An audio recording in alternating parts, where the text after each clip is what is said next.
Israel dilaporkan menunda serangan kepada Iran usai bocornya dokumen Amerika Serikat SACEM AS yang merinci perencanaan serangan tersebut.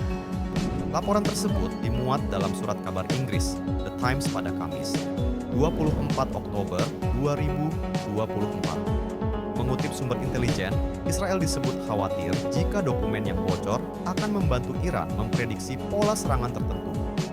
The Times mengatakan Israel telah mengembangkan rencana alternatif, namun masih perlu melakukan latihan perang sebelum melanjutkannya. Dengan adanya penundaan ini, pembalasan Israel terhadap Iran akan membutuhkan waktu yang lebih lama dari rencana awal. Sementara itu, Ketua DPR Al-Polya Aisalam, Mike Johnson mengatakan, Washington sedang menyelidiki kebocoran sepasang dokumen intelijen yang sangat rahasia.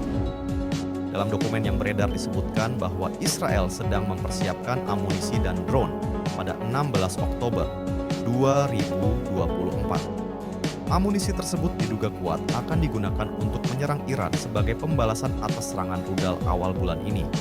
Dokumen kedua berisi laporan mengenai latihan penggunaan kekuatan besar oleh Angkatan Udara Israel pada 15 dan 16 Oktober.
Download Tribun X sekarang, menghadirkan lokal menjadi Indonesia.